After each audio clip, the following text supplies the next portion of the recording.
오늘 우리 주신 하나님의 말씀은 마태복음 22장 37절부터 40절까지 말씀입니다.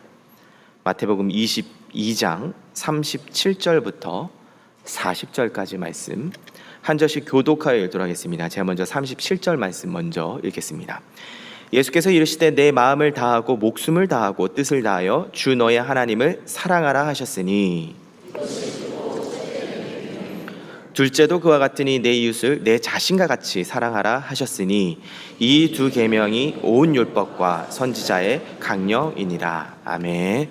네, 오늘 이 시간에는 두란노 아버지 학교에서 사역하고 계신 박진기 목사님께서 말씀 전해 주실 때 큰 은혜 받으실 수 있기를 바랍니다. 할렐루야.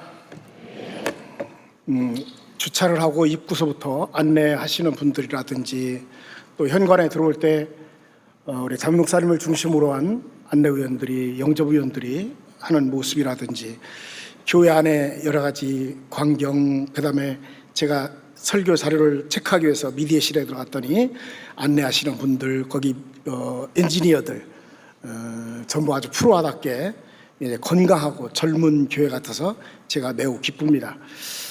우리 신디사이저 뒤에 앉아서 예배를 드리는 중에 예전에 반주자들은 종이로 된 이 삽지로 악보를 보고 반주를 하다가 선풍기 바람이 휙 불면 다 날아가서 반주가 엉망이 되는데 요즘은 많이 업그레이드 돼서 핸드북으로 이렇게 넘기면서 하더라고요. 선풍기가 불어도 전혀 지장이 없을 것 같아요. 우리가 장거리 여행을 할 때 내비게이션을 이렇게 입력하고 검색해서 편안하게 갑니다. 좌회전하세요, 우회전하세요, 앞에 뭐가 있습니다, 이런 걸 하면서 우리가 들으면서 갑니다. 굉장히 업그레이드가 잘 되잖아요. 자동적으로. 핸드폰도 마찬가지고요. 세상에 유독 업그레이드가 안 되는 사람이 있다면 그분은 아버지, 우리 신랑, 친정아버지, 시아버지, 가장, 시아주머니, 기타 등등 대한민국의 남성들이 잘 안 바뀌어요. 근데 자매님들 그거 아시나요?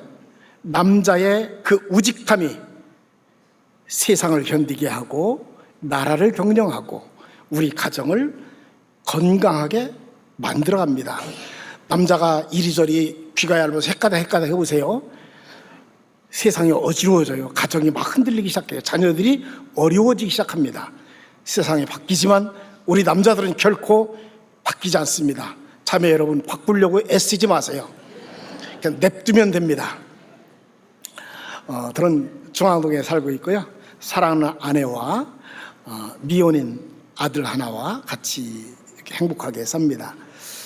활동하는 영역에서 우리 초청해 주시는 목사님 또 교회 리더십들에게 감사를 드립니다.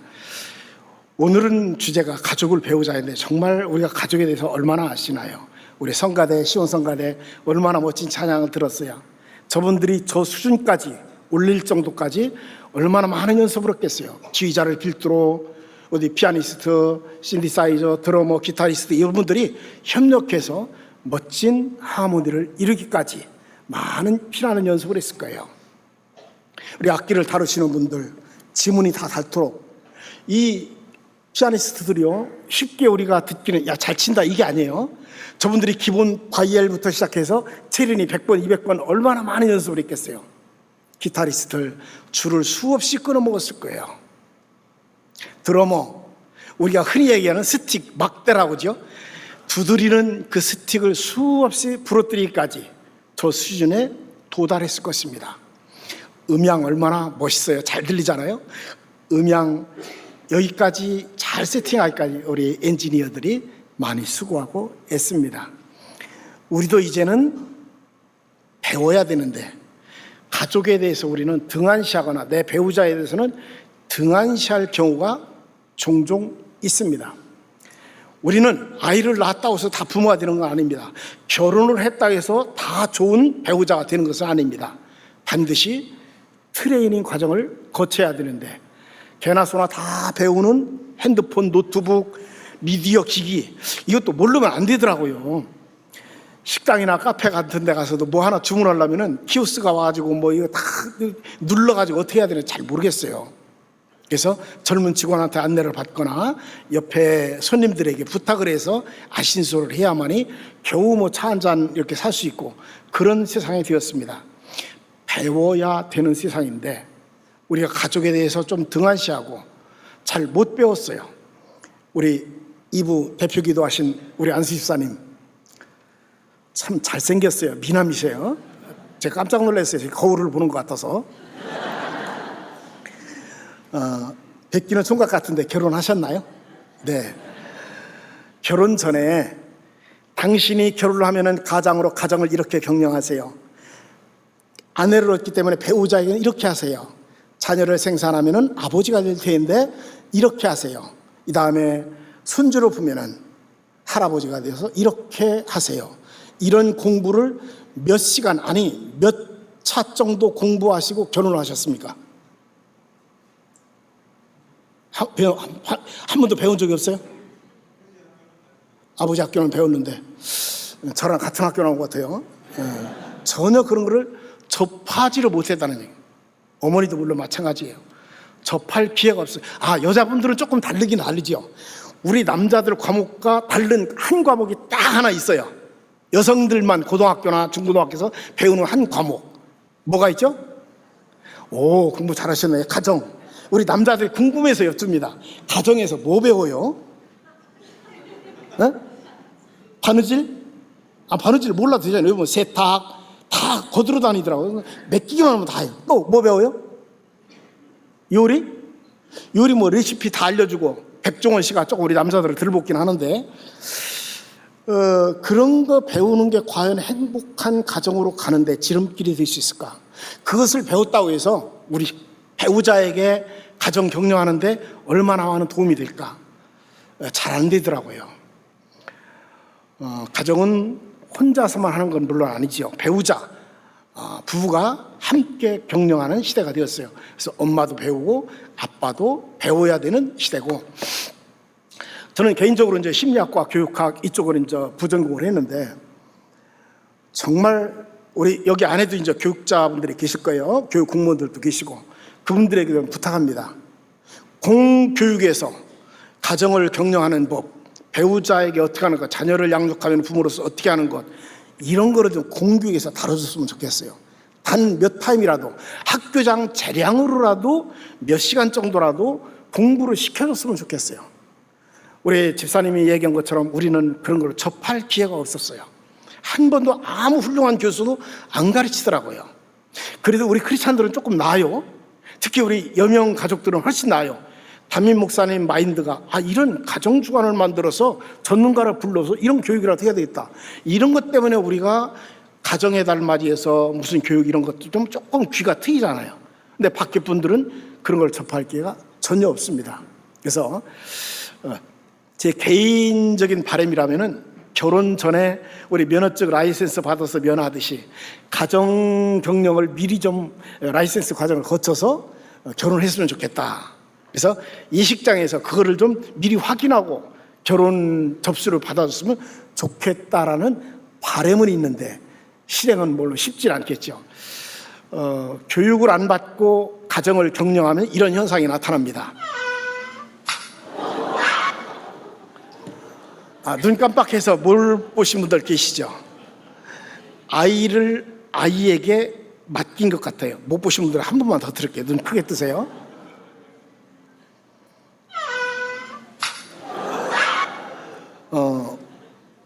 누나가 동생을 한 방에 보냈어요.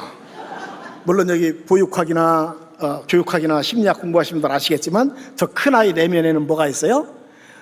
부모님에게 동생에게 사랑을 뺏겠다라는 어떤 심리학적인 그런 게 이제 숨어 있을 수 있겠죠.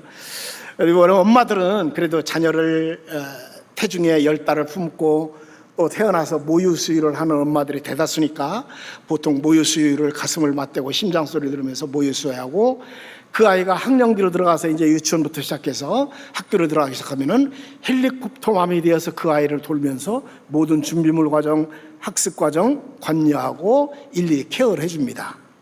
이런 과정을 거치면서 자녀와 엄마는 애착 형성이 잘 됐어요. 누가 뭐래도 분리될 수 없어. 좀 지나치면 우리 엄마들이 결혼 시즌까지 가서 막 간섭하기 시작해요. 이런 신랑을 만나야 된다, 집은 이렇게 꾸려야 된다, 대출은 이렇게 받아야 된다, 신랑을 어떻게 조련시켜라, 막 이런 걸 훈련받고 결혼을 시켜요. 좀 지나치긴 하죠. 이런 과정을 거치면서 우리가 행복한 가정을 경영하다 보니까 미스도 생기긴 해요.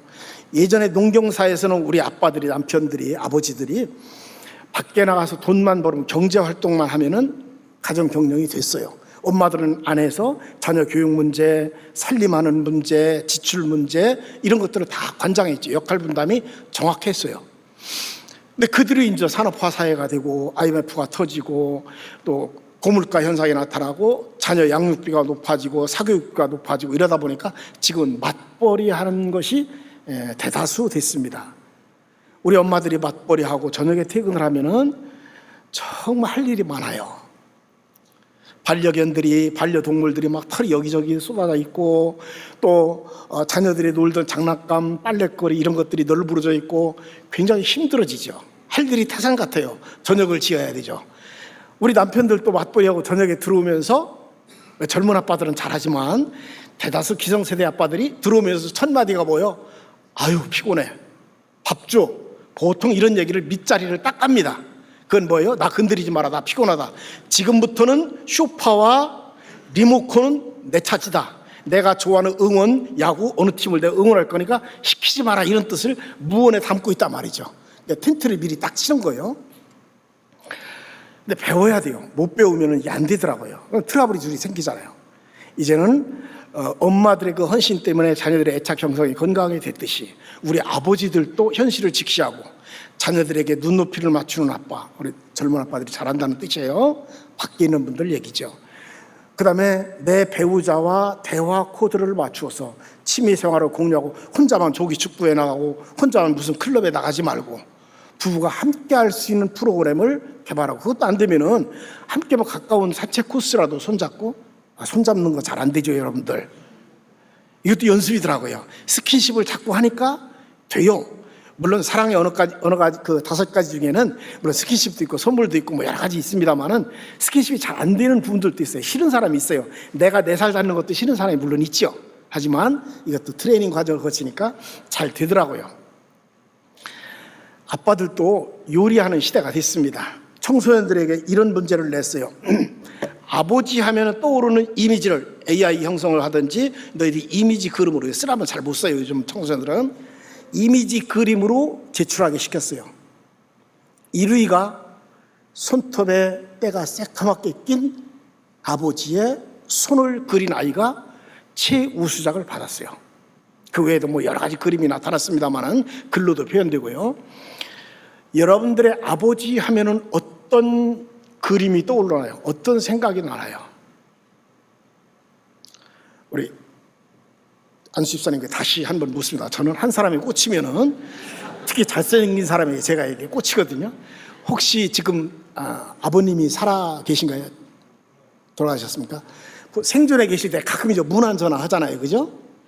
아버지가 전화를 받았어. 그날따라 엄마가 안 받고 생전에 계셨을 때 아버지가 척 전화를 받았어요. 그러면은 첫 번째 식사하셨습니까? 두 번째 어디 편찮으신 데는 없습니까? 그 다음 말이 뭐예요? 질문하는 게 아버지에게 편안하십니까? 별 말이 안 떠올라요. 그 다음은 이제 저랑 비슷해요. 이따 남아요. 저랑 개합시다. 그때는 교묘하게, 우리가 똑똑한 사람들이잖아요. 교묘하게 어머니를 유도합니다. 아버님, 어머니는 뭐 하세요? 그럼 우리 아버지가 바보가 아닌 다음에 그 말에 알아들어요. 무슨 뜻인지. 임자 크네요. 전화 받아. 그래요. 어머님이 받아요. 그때는 어머님과 30분을 얘기해도 막힘이 없어요. 근데 아버님이 계속 안 바꿔주고 잡고 계시면 뭘 내가 어떻게 해야 될지 몰라. 안절부절이 안 돼. 우리 자매님도 마찬가지예요. 친정 아버님이 전화 받으면은 몇 마디면은 대화가 끊겨요. 이게 뭘까요? 훈련이 안 된 거죠. 애착 형성이 안 됐기 때문에 그래요. 일부 예배는 이 그림을 제가 안 올렸는데 중국의 북경대학교 학생들을 대상으로 이제 그 청소년 예비 교육을 하러 갔어요.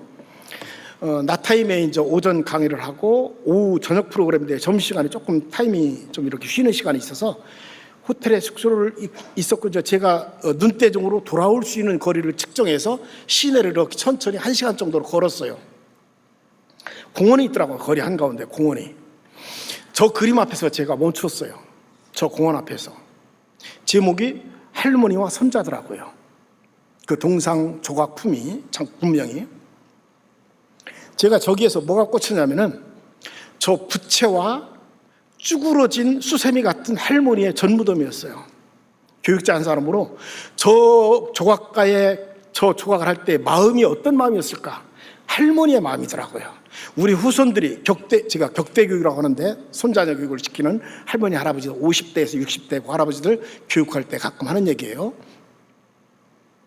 최선을 다해서 할머니가, 할아버지가 전무덤이 쭈글거리기까지 양육을 하고 보육을 시켰어요. 햇볕이 내리쬐는데 자기 얼굴에 주름진 얼굴을 가리는 것이 아니라 내 손주에게 그늘을 만들어주는 어른들의 모습, 헌신과 희생, 숭고한 모습. 여명교에 들어오면서 이 웅장한 건축물과 널찍한 주차장을 보았습니다. 이런 건물, 이런 훌륭한 주차장이 세워지기까지 여기에 초창기 멤버십들이 우리 연로하시거나 돌아가신 그런 1세대 어르신 권사님 장로님들이 얼마나 헌신과 눈물의 기도와 밤을 새우면 철야 예배가 있었을까, 이런 게 피부로 와닿더라고요. 우리의 조상들도 그럴 거예요.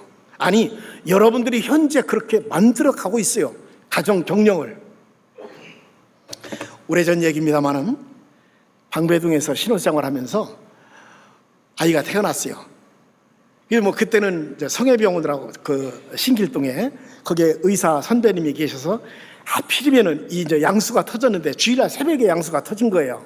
그래서 급하게 택시를 불러서 거기에 이제 그 병원에다가 넣어놓고, 선배님 양수가 터졌는데 평소에 오라 하겠으니까 갈게요. 박 전도사, 나 장로자녀, 나도 교회 가야 돼. 나 애기 못 받아. 그래도 어떻게 좀 해주세요. 어떻게 해요? 이거 맡기고 나 가서 교육전도사 이거 성가대 지휘도 해두고 청소를 가르쳐야 되는데 어떻게 해요? 그랬더니 그럼 알았어. 거기 수가선하고 내가 이렇게 몇 분 인턴하고 좀 해놓을 테니까 거기 데려다 놔. 그거 모셔다 드리고 그냥 교회로 갔어요. 그냥 성남의 모 교회에 제가 그때 교육전도사로 있을 때인데 갔습니다. 2시간 걸려 버스 타고. 맡겼죠. 의료진에가 맡기고 가서 이제 1부 예배 드리고 정신없이 이제 뭐 지휘하고 2부 예배 마치고 내 정신이 그때서 들은 거예요. 제 정신이 들어서 전화를 했습니다. 의료진에게. 제가 아까 몇 시경에 맡긴 암흑의 보호자인데 우리 아내가 아기 잘 순산했습니까? 그래 간호사가 봤더니 잠깐만요 그러더니 그 담당 의사를 봤고요. 담당 의사가 젊은 여자 닥터였어요. 그러더니 저한테 하는 얘기가 대뜸 XX, 요즘으로 말하면 애들 18 크리스마스 색깔 막 이거 하는 거 있잖아요. 욕설을 대뜸 하는 거예요. 제가 너무 황당했어요. 난 그런 욕을 들어본 적이 없어요. 특히 여성분에게 막 욕을 하면서 당신이 그래도 애비 될 자격이 있느냐, 남편이냐 막 이런 식으로 얘기를 하는 거예요. 왜 무슨 일이에요? 그랬더니 당신의 그 무지함 때문에 2 생명이 죽을 뻔했습니다. 무슨 얘기입니까? 그랬더니 애가 이제 이렇게 좀 여물었다고 어른들 여물어가지고 이게 자연 분만을 유도했는데 안 된 거예요. 도저히 안 돼서 얘를 수술을 해야 되는데 수술 사인을 해야 될 보호자라는 인간이 지금 어디가 있어요? 교회가 있는 거예요. 교회 간다고. 요즘으로 말하면은 그게 좀 목사님 제가 여차저차 애기 순산해서 그러니까 제가 조금 늦을게요 이러면 얼마든지 양해가 되잖아요. 근데 그때 교육전도사 씨는 그게 잘 어려웠던 것 같아요. 제 생각에 그 담임 목사님에게 그런 얘기를 못했어요. 제가 그게 어떤 체면 문화라고 그러지요 보통. 뭐라고 제정신이 들어 전화했더니 그 상황이 그렇게 된 거예요. 그래서 결국 이제 의사 직권으로 사인을 하고 어떻게 뭐 수술을 해서 생명을 건졌다고 그래요. 그 후유증으로 아내가 자궁을 적출을 하게 됐고 생산을 더 이상 못했어요. 제가 못 배워서 그래요. 제가 이런 교회 만났으면 이런 얘기라도 듣잖아요. 못 배웠어요. 너무 무지했어요. 지금이 너무 그게 아내에게 미안하고 너무 쑥스럽고 그 얘기를 나중에 정식으로 사과를 했어요. 나의 무지함 때문에 그랬다고. 아기를 낳고 이제 몸이 뚱뚱하게 부었어요. 그래서 어머님께 전화했습니다. 어머님, 아내가 이만 여차저차 이렇게 너무 힘을 써서 그런지 몸이 부었는데 어떻게 해야 돼? 그랬더니 여기 권사님들, 장로님들 아시죠? 연배에 있으십니다. 그때 어떻게 해야 돼요? 네? 치유법으로 호박을 삶아 먹여. 그 얘기를 어머님, 얘야 호박 삶아 먹이면 된다, 붓기가 내린다 그런 거예요. 가까운 방림시장에 갔더니 없어, 방배동에. 그래서 그 중신대 쪽에 있는 사당시장에 갔어요. 6월 29일 날 생산했거든요. 7월 중순이니까 아무리 다녀도 호박이 없는 거예요. 근데 마침 할머니 한 분이 호박 놓고 팔아요. 이쁘게 생기고 맛있는 거 얼마나 거. 얼마예요? 그랬더니 2,000원에 3개. 젊은이 뭐 하려고 해서 여차사에서 우리 아내 삶아주려고 그랬더니 도로 뺏어요. 주려고 다가 뺏고. 젊은이 이건 아니야, 안 돼. 이거는 늙은 호박이야 돼. 그러는 거예요. 그 늙은 호박 주세요. 이 5, 6월 땡볕에 늙은 호박이 어디 있냐? 그러는. 아무리 찾아도 없어요. 그분이 그러더라고. 저기 제기동에 가면 경동시장이 있는데 거기 혹시 가봐 있을 수 있어. 전철을 타고 갔어요. 주머니에 신학생이 뭔 돈이 있어요. 8,000원밖에 없었어요. 가지고 갔어요. 거기 갔더니 마침 경동시장에 늙은 호박이 있는 거예요. 사장님 얼마예요? 그랬더니 35,000원 그러는 거예요. 여름에 비싸다고요. 제가 통사정을 했어요. 사정을 다 얘기했어요. 저는 이런 학생이고 지금 사정이 이렇고 주머니에 8,000원밖에 없습니다. 내가 반드시 돈 생기면 갖고 올 테니까 저를 믿고 내가 믿는 하나님을 좀 의지하고 주세요. 그랬더니 마침 그래도 크리스찬인가 봐요. 그래요. 8,000원 받고 주더라고요. 제가 되돌아서 나오다가 500원만 다시 주세요. 왜? 전철비가 없어요. 가지고 왔어요. 여기 60세 이상, 우리가 보통 시니어라고 하는데 저희들 말로는 그냥 중년이라고 그래요. 유엔에서 정한 나이가 60세에서 80세는 청년이더라고요. 청년. 우리 청년들만 따라합니다. 60세 이상 어른들, 예비 부모, 예비 조부모 한번 따라합니다. 60세 이상만 큰 소리로 따라하세요. 나는 애호박이 아니다. 나는 아주 비싼 늙은 호박이다. 요긴하겠어요. 여러분들 싸구려처럼 굴지 마세요.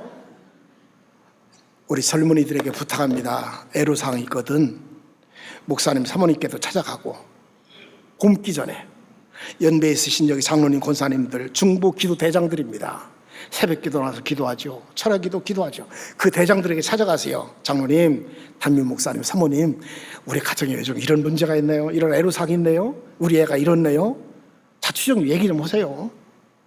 그 기도 대장들 함부로 입 열지 않습니다. 은밀히 하나님께만 구합니다. 그 비싼 분들에게 기도 부탁하세요. 우리 잘 못하잖아요.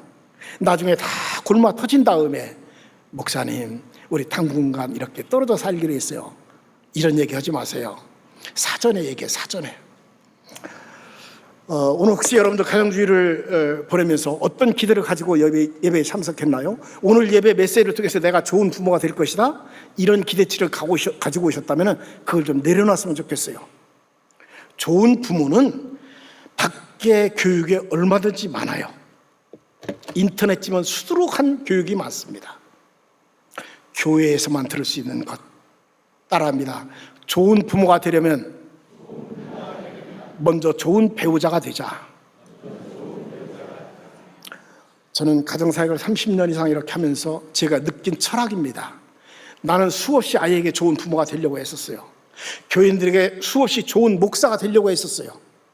교회 성장을 시키려고 수없이 애써서 금식 기도하며 애써봤습니다. 그게 우선이 아니더라고요. 내 배우자가 우선이라는 걸 30년 만에 깨달았어요. 아무도 이걸 가르치지 않았어요. 오늘 여러분들은 수지 맞았어요. 배우자가 우선이더라고요. 그 배우자 중심으로만 살면 내 어린 청소년들이 곁길로 가지 않습니다. 우리 엄마 아빠가 사랑하니까 절대로 이혼할 일이 없어. 별거 할 일이 없어. 걔네들은 안정감이 들어요. 무엇이든지 자신감이 있어요. 걔네들은 공부 좀 못해도 괜찮아요. 언제나 리더십으로 걔네들이 성장해요. 당당해요. 그런데요, 가정에 부부가 어려움이 있으면 애들이 주눅들기 시작합니다. 자존감이 다운되기 시작해요. 공부가 실력이 떨어지기 시작합니다. 아무리 주일학교 예배 참석해도 그 아이들이 자존감이 낮아져요. 발표를 잘못해요. 소리를 못 들어요. 왜? 가정이 흔들리니까, 부모님들이 흔들리니까, 언제 어떻게 될지 모르니까 불안한 거예요. 오늘 여러분들은 우선권을 행하시기 바랍니다. 우리 학생들에게는 미안해요. 미혼 자녀들에게는. 자녀들은 일단 제껴놓으세요. 그네들은 그냥 놔둬도 잘 자라요. 우리 부부만 똑똑하면, 우리 둘만 잘 애정 행각만 이상이 없다면은, 애정만 잘 형성이 된다면은 문제가 없습니다. 걔네들이 될 길로 가지 않아요. 갔다가도 그리스도에게 묶이기 때문에 다시 와요. 원심력에 의해서 결국엔 온단 말이야. 걔네들 노랑머리 빨강머리 해도, 아무리 세상에 마약 던지고 이상한 SNS가 많이 돌아다녀도 걔네들이 흔들리질 않아요. 근데 우리 부부간에 문제가 생기면은 걔네들이 겉돌기 시작해요. 친구 핑계대고 외박하기 시작해요. 이상한 약품에 접하기 시작합니다. 이상한 미디어 동료되기 시작해요. 이상한 이단 사설에 귀가 열리기 시작해요. 흔들린단 말이죠. 이거 우리가 우선권을 좀 배우자로 정했으면 좋겠어요.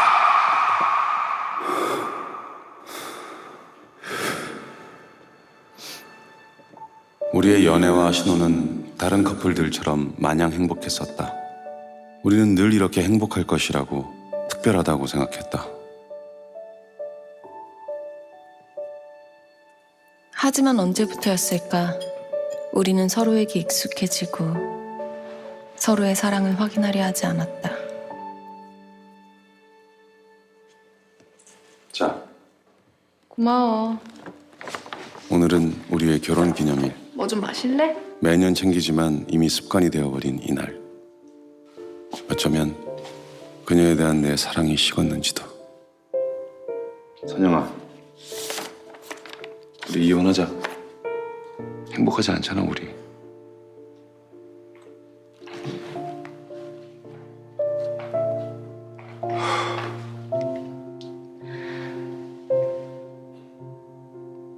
나 밤새 많이 생각해 봤는데 딱 한 달 동안만 내가 요구하는 행동들을 무조건 따라줬으면 좋겠어. 이해할 수 없는 이혼 조건이었지만 나는 동의했다. 30일만 지나면 모든 게 끝날 테니까. 그냥 가는 거야? 나 안아주고 가야지. 손 한 번만 잡아줄래? 사랑한다는 말이 듣고 싶어. 사랑해.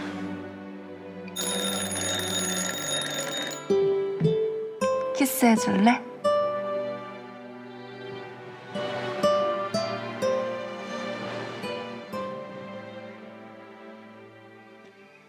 매일 밤 산책을 하고 손잡아줄래? 살며시 눈을 맞추고 가만히 바라보다가 어느새 입을 맞추고 나는 매일 그에게 비친 그대가 안아달라고, 키스해달라고, 내게 기대어 손잡아달라고, 사랑한다 말해달라고 요구했다. 시간이 지날수록 그동안 잊고 있었던 그녀의 사랑과 보살핌을 다시 느끼기 시작했다. 나는 여태 그러한 것들을 너무 당연하게 여겼었다. 어느새 입을 맞추고 노을에 비친 그대가 수줍게 내게 기대어 키 작은 속삭임에 너를 대리님, 제가 여자친구한테 프로포즈 해야 되는데 대리님 어떻게 하셨어요? 프로포즈? 네. 글쎄. 내가 어떻게 했었지?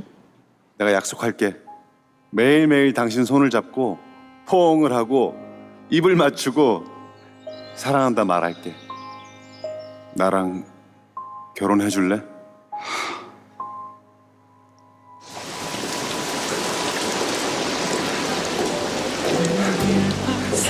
난 그녀를 보내고 싶지 않았다. 살며시 눈을 맞추고 가만히 바라보다가 어느새 입을 맞추고 노을에 비친 그대가 수줍게 내게 기대어 키 작은 속삭임에 너를 사랑해.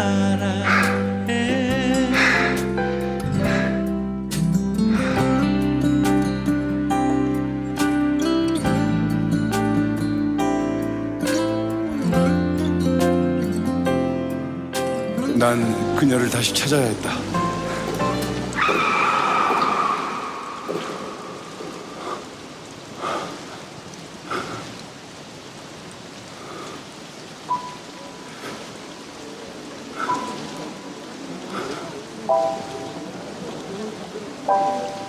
고마워.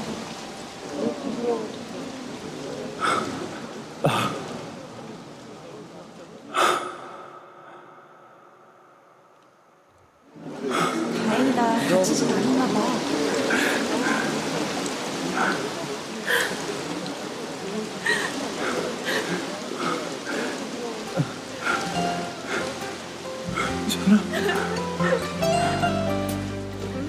매일 밤 산책을 하고 살며시 눈을 맞추고 우리 한번 질문해 보겠습니다. 연배 있으신 분들, 한 60세 이상 된 분들은 이런 노랫말을 많이 들었을 거예요. 사랑이 뭐냐고 물으신다면, 오, 신세들도 안 해요, 성가대. 눈물의 씨앗 들어봤어요. 제가 마이크를 드리고 눈물의 씨앗에 대해서 설명해 보세요 라고 질문한다면 아무도 대답 못해요. 눈물의 씨앗이 어떻다는 거예요. 추상적인 개념이에요. 우리 현대를 사는 이 미디어 세대에 사는 사람들답게 이렇게 좀 정확하게 표현했으면 좋겠습니다. 사랑이 뭐냐고 물으신다면 관심이다. 강사 목사의 얘기입니다. 관심. 스스로에게 질문해 보시기 바랍니다. 내 배우자, 내 자녀, 내 남편, 내 아내가 좋아하는 성꾼은 어딜까? 찬송가는 뭘까? 좋아하는 꽃은 뭘까? 좋아하는 계절은 뭘까? 좋아하는 색상은 어떤 걸까? 이번 가을에 여행을 계획하고 있는데 그가 원하는 여행지는 어딜까? 이런 거를 과연 몇 가지나 아십니까?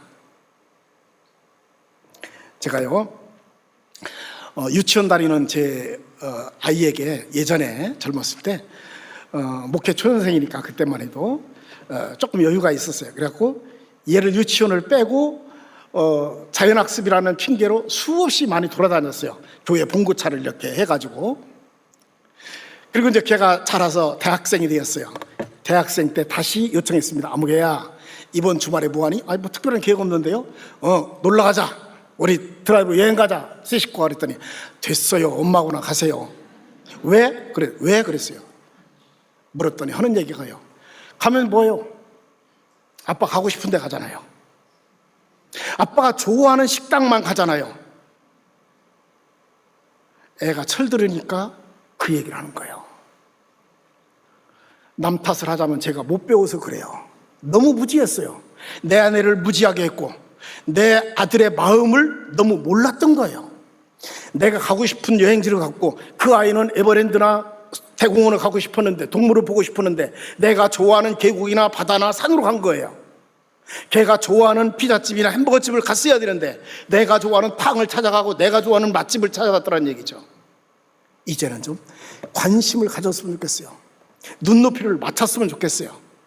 그래서 제 표현대로 하면 사랑은 관심이다. 지인들이 이렇게 한 10명 와서 제가 인근에 있는 피나클랜드로 꽃 구경을 갔어요. 안내를 잘 하시더라고요. 꽃은 관심이에요. 여기 화초 갖고 오시는 분 아시잖아요. 반려식물 키우는 분들. 이거요 관심 안 갖고 일주일만 냅둬 보세요. 다 시들어요. 잎이 떨어지기 시작해요. 관심이에요. 끊임없이 관찰하고 물을 주고 환기를 시키고 통풍을 시켜주고 어떻게 해야 된다는 걸 관심을 갖기 시작하면 생명력이 일어납니다. 그렇다면 우리가 이 땅에 사는데 지금까지는 잘했지만 무엇에 목숨을 걸까요? 우리 특히 남자들, 아빠들, 가장들은 무엇에 목숨을 거느냐면은 경제, 돈, 진급, 인정 이런 게 있어요. 욕구가 있어요. 승진, 성장 뭐 이런 거, 이 확장 이런 데 굉장히 꽂혀 있습니다. 공부하면서 제가 깨달은 게 우리 주님이 원하는 게 뭘까? 우리 교회가 크리스찬으로서 원하는 게 뭘까? 내가 목숨 걸 만한 어떤 가치가 있을까? 이런 거를 공부하기 시작했습니다. 우리 공동선언문 5번째 혹시 기억하십니까, 여러분들? 뭐가 생명이다? 예배가 생명이다. 잘 기억했어요. 똑똑한 분들이에요. 따라합니다. 신앙에 목숨을 거세요. 우리 선조들이 기독교 역사에 교회 안에 크리스찬들을 가두고 밖에서 문을 잠그고 못질을 하고 불을 질러서 그들이 순교를 몽땅 했듯이 그들은 목숨을 걸고 신앙을 지켰어요. 때문에 우리가 이렇게 편안한 자리에서 좋은 환경에서 예배를 드릴 수 있잖아요. 우리 선조들의 그 순교 때문에. 두 번째 따라합니다. 교회와 리더십. 목숨 걸 만한 거예요. 순예배지에 성구는 넣어놨으니까 나중에 참고하시기 바랍니다. 이 여명교회는 우리 세대로 끝나는 게 아니에요. 우리 자녀 세대가 이거를 더 건축을 왕성하게 할 것이고 더 크게 확장을 할 것이고 제2의 선교지에 수없이 많은 교회를 세워 나갈 것입니다. 지금 여러분들의 목표대로. 우리 세대로 끝나는 것이 아니기 때문에 교회를 흔들려고 하는 이상한 집단들이 침투할 수 있어요. 이 정도 대형교회면은 사모님이 그랬다며? 우리 목사님 뭐 어땠다네? 우리 장로님이 그랬다네? 우리 회장 있잖아, 기관장. 그분이 뭐 어떻다네? 이런 이상한 소문을 퍼뜨리고 이상한 소문을 내고 이상한 헛소리를 하는 사람들이 들어올 수 있어요. 교회를 지키는 방법, 여러분들이 그런 이상한 무리들에게 단호하십시오. 교회를 지켜야 됩니다. 우리 리더십들을 지켜야 돼요. 집사님, 그런 소리 마세요. 어디서 들었어요? 그 근거 있어요? 한 번만 더 공적인 자리에서 집사님 그런 얘기하면은 나는 당신을 따라합니다. 당신을 사단의 앞잡이로 알겠습니다. 단호하세요. 우리 교회를 지키는 방법이고 우리 교회 리더십들을 지키는 방법이에요. 이게 우리가 적게는 20그룹 가정이라면은 여기 여명 가족이라니까 큰 그룹이잖아요. 우리 큰 가족이잖아요.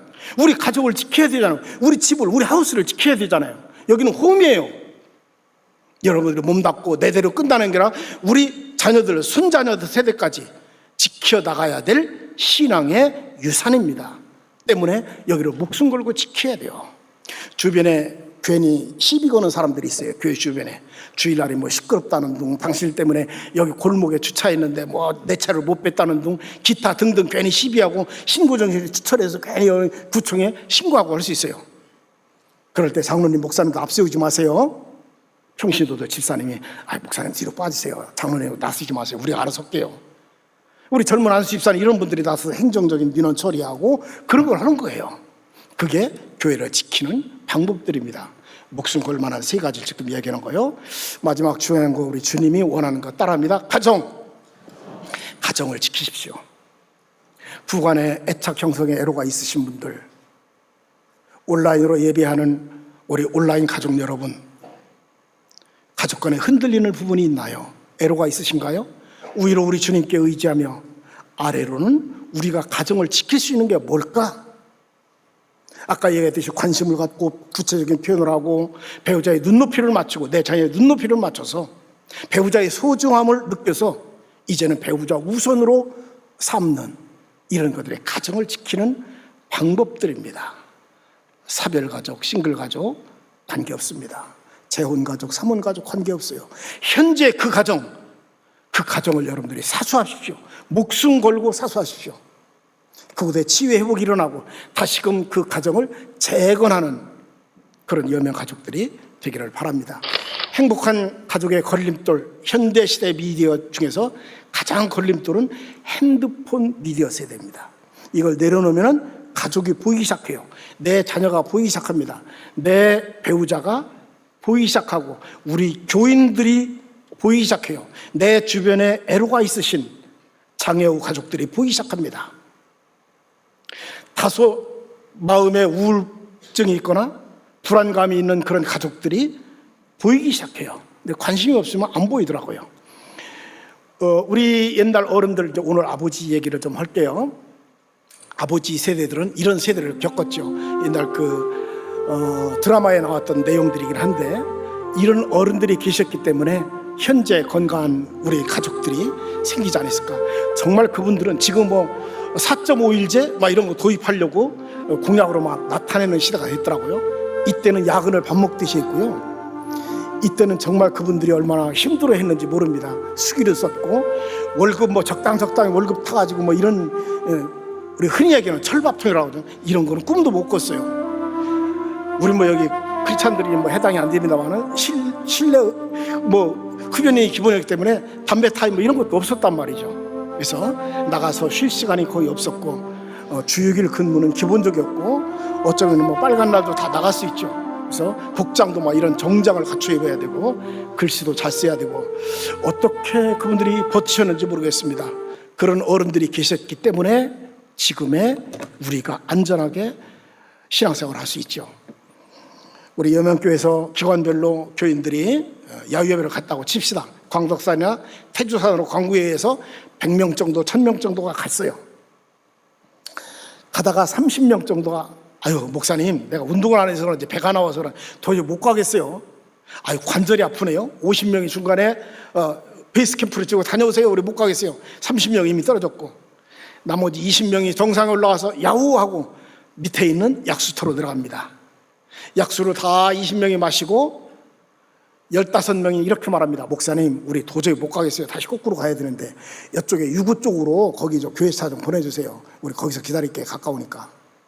근데 그 중에 5명이 나서서 정상에 가서 다시 7분 응선에 베이스 캠프 치고 있는 50명의 성도들을 리더해서 끌고 정상까지 올라갑니다. 이게 5% 리더십입니다. 교회는 주님은 그 5%를 찾습니다. 오늘 참석한 여러분들 얘기예요. 이 꽃이 만발하고 야유하기 좋고 밖에 나들이하기 좋은 계절, 좋은 날씨에 참석하신 여러분들이 주님이 찾는 그 5%에 해당이 됩니다. 여러분들이 우리 교회를 지키고 처지는 떨어져 있는 방학 중인 그 성도를 이끌어내고 그게 여러분들의 역할이고 여러분들이 구체적으로 들어가면은 목숨 걸고 지켜야 될 것들 그리고 성장시키는 것, 행복한 가정을 만들기 위한 이런 것들을 해야 되겠죠. 말씀을 맺습니다. 인생 후반전에 우리 아버지, 남편, 가장이라고 그러죠. 가장. 집안의 가장 어른 으뜸이라는 뜻입니다. 그분이 무능해도 그분이 짭이 좀 현찮아도 월급이 나보다 훨씬 적어도 그분이 넌 그렇지 않아도 그런 건 중요하지 않습니다. 가장이라고 딱 세웠으면은 자녀들 앞에서 함부로 가장을 무시하는 터무시하는 언행을 삼가했으면 좋겠습니다. 우리 주님은 그분을 가장으로 세울 때는 분명한 영적 질서를 세우신 것입니다. 언젠가는 그분의 영적 권위를 회복할 것입니다. 그분이 언젠가는 교회에 나오실 것이고 그분은 훌륭한 중직자로 설 것입니다. 그래서 먼저 좋은 부모님보다 좋은 배우자가 우선이고 가족을 배우자. 저희 부친이고 제가 이런 교육을 접하고 아버지를 처음 업어드린 적이 있어요. 아버지 얼굴이 눈시울이 붉어지더라고요. 아버지를 안아드린 적이 있어요. 한 번도 그런 적이 없었거든요. 근데 아버님이 왜 이래? 이러면서 탁 나를 밀어내더라고요. 근데 내가 힘이 세잖아요. 내가 꽉 끌어안았어요. 그래도 끌어안았어요. 제가 공부를 통해서 우리 집안 어른이 나를 위해서 축복 기도하는 걸 알았어요. 아브라함, 야곱, 이삭을 통해서 기도받았듯이 그걸 알게 됐어요. 제가 어느 날 가서 이제 명절날 가정 예배를 드리고 아버지 앞에 무릎을 탁 꿇었어요. 오형제 중 제가 장남이거든요. 아버지 앞에 탁 무릎을 꿇고 아버님 저를 위해 기도해 주세요. 그랬더니 눈이 크더래. 뭐야 왜 그래? 나는 집사자. 아버님이 늦게 예수를 믿으셨어요. 나는 집사고 응? 자네는 목사자녀. 그래서 아버지 목사 뭐 이게 집사가 아니고 아버지가 아들에서 기도 좀 해주세요. 난 못해요. 뭐 그러면 나는 대표 기도도 안 해봤어 그러는 거예요. 그래서 제가 손을 끌어다가 내 머리에 얹고 기도해 주세요. 몇 마디라도 괜찮아요. 얹었어요. 근데 막 빼시더라고요. 제가 꽉 눌러서 못 빼게. 근데 마지못해서 아버님이 몇 마디를 하셨어요. 하나님 아버지 우리 아들 교회 손님 많이 오게 해주시고. 잘 모르시니까 제가 그 기도를 처음이자 마지막으로 받았어요. 그리고 얼마 있다가 아버지가 서산중앙의료원에서 돌아가셨어요. 그 죽음 앞에서 제가 얼마나 울었는지 몰라요. 내가 만약 그때 아버지에게 기도를 못 받았다면 얼마나 가슴이 후회했을까. 아버지하고 1대1로 여행, 부산 여행 갔다 온 적이 있는데 그 얘기는 혹시 기회가 된다면 다음에 간증으로 할게요. 그 얘기는 조금 길어서. 이 사진은 그 중국에 있는 산족인데 제가 그 선교차 이렇게 뭐 교육차 많이 돌아다녔는데 이분이 정말 고생해가지고 아들을 교육시켜서 학사모로 썼는데 이 아들이 찾아와서 아버지 추레해진 아버지와 사진 찍는데 감동적인 사진이죠. 오래됐습니다마는 이산가족 찾기 운동할 때 이 형제가 만나고서 헤어질 때 어떤 기자가 딱 사진을 찍었는데 이 사진이 남아있더라고요. 이걸 올려봤어요. 이게 아버지고 형제고 가족입니다. 우리 여명 가족 여러분은 서로 아끼고 돕고, 우리 교회에서 어떤 프로그램을 합니다 하면 여러분들은 기쓰고, 지금 교육 잘하신다고 그러네, 기쓰고 교육에 참석하십시오. 따라합니다. 가족을 배우자. 한 번 더 합니다. 제가 부부교육 때 쓰는 얘기인데요. 배우자를 배우자. 이런 테마를 여러분들이 들어본 적이 없잖아요. 근데 이제 눈 띄었으니까 이런 교육을 혹시 광고를 하거든, 목사님이나 주부의 삽지에 이런 게 있으면 기쓰고 우리 배워줘야고요. 우리 핵심 오늘 리딩합니다. 사랑은 뭐라고 했어요? 관심이다, 표현이다, 이런 걸 얘기했고요. 좋은 부모가 되려고 애쓰지 마라. 먼저 우선이 뭐다? 좋은 배우자가 우선이다. 두 번째, 표현하며 살자, 관심을 갖자, 구체적으로 사랑을 표현하자. 사랑이 뭐냐고 물으신다면 관심이다. 사랑의 반대말은 무관심이다. 꼭 기억하시기 바랍니다. 세 번째 질문, 제가 자막 띄우기 전에 미리 물을게요. 목숨 걸고 지켜야 될 세 가지. 첫째, 신앙. 두 번째,